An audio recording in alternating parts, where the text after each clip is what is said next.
حضرت سیدنا عبداللہ موصلی رحمتullah علیہ فرماتے ہیں، ہمارے زمانے میں ایک غم زدہ شخص تھا جس کو قضیب البان کے نام سے پکارا جاتا تھا۔ اس کے احترام اور رعب و دبدبے کے باعث کوئی اس سے کلام کرنے کی جرت نہیں کرتا تھا۔ وہ بہت زیادہ رویا کرتا۔ تقدیر اس شخص کی تنہائی میں مجھے اس کے پاس لے گئی تو میں نے اس سے پوچھا، اے میرے محترم، اس ذات کی قسم جس نے آپ کو اپنی ذات کے سوا ہر چیز سے بے نیاز کر دیا ہے، آپ کی غم اور لوگوں سے جدا رہنے کا سبب کیا ہے؟ اس نے مجھے دیکھا اور بہت زیادہ رویا، پھر اس کا رنگ متغیر ہو گیا۔ کچھ اضطراب کے بعد اس پر غشی طاری ہو گئی۔ مجھے گمان ہوا کہ وہ انتقال کر گیا ہے۔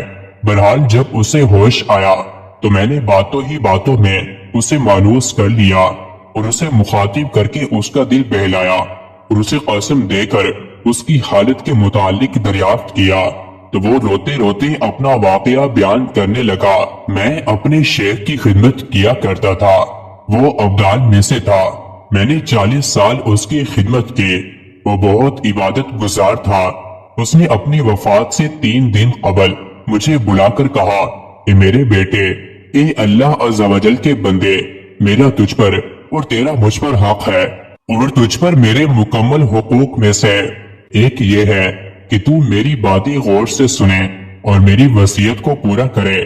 میں نے عرض کی، محبت اور عزت سے آپ کی وصیت پوری کروں گا۔ تو اس نے کہا، میری عمر کے 3 دن باقی ہیں اور میں کافر مروں گا۔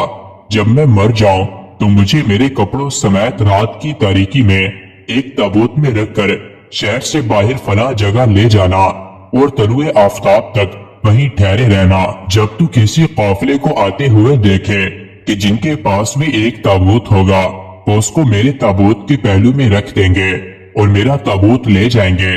تم وہ دوسرا تابوت لے کر واپس آ جانا، پھر اس تابوت کو کھول کر اس میں موجود شخص کو نکالنا اور اس کے ساتھ وہی سلوک کرنا جو تم پر لازم تھا کہ تم میرے ساتھ کرتے، یعنی اس کی تجہیز و تکفین اور تدفین وغیرہ کرنا۔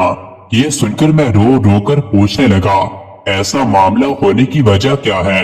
تو انہوں نے جواب دیا، اے میرے بیٹے، یہ سب کچھ لوح محفوظ میں لکھا ہوا ہے۔ جب 3 دن گزر گئے تو میرا شیخ مضطرب ہو گیا، رنگ متغیر ہو گیا اور اس کا چہرہ سیاہ ہو کر مشرق کی طرف گھوم گیا اور وہ اوندھے منہ گر کر مر گیا۔ میں بہت رویا اور مجھے اتنا غم لاحق ہوا جسے اللہ عز و جل کے سوا کوئی نہیں جانتا۔ پھر مجھے وصیت یاد آئی تو میں نے ان کو ایک تابوت میں رکھا اور جب رات ہوئی تو میں نے تابوت کو اس مقام پر لے جا کر رکھ دیا۔ میرے شیخ نے جس جگہ کا نام لیا تھا وہاں ٹھہرا رہا، جہاں تک کہ جب سورج طلوع ہوا تو ایک جماعت گریہ وزاری کرتے ہوئے آئی۔ ان کے پاس بھی ایک تابوت تھا۔ انہوں نے اپنا تابوت اس تابوت کی ایک جانب رکھ دیا۔ ان میں سے ایک شخص آگے بڑھا اور میرے لائے ہوئے تابوت کو اٹھا کر جانے لگا تو میں نے اسے پکڑ لیا اور کہا، جب تک تم مجھے اپنے متعلق کچھ نہ بتاؤ گے میں تمہیں نہیں چھوڑوں گا۔ تو اس نے بتایا، میں اس پادری کا 40 سال سے خادم رہا ہوں۔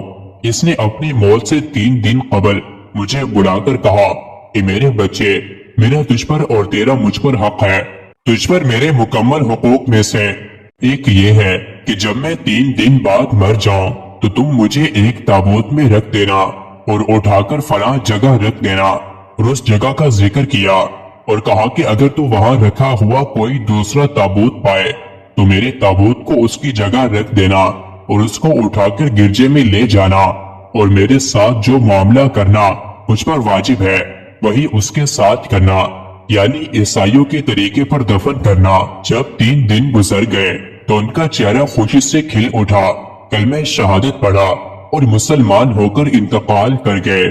پھر میں نے ان کے حکم کے مطابق عمل کیا اور ان کو یہاں لے آیا۔ وہ بزرگ فرماتے ہیں کہ جو تابوت وہ لوگ لے کر آئے تھے میں نے اسے اٹھایا اور گھر کے ایک کونے میں رکھ کر کھولا تو دیکھا کہ اس میں ایک ایسے بزرگ تھے جن کے چہرے پر انوار کی بارش برس رہی تھی۔ ان کے سارے بال سفید تھے۔ میں نے ان کو تابوت سے نکالا، ان کے کپڑے اتارے اور پھر فقراء کے ساتھ مل کر ان کو غسل دیا۔ ہم نے ان پر نماز جنازہ پڑھی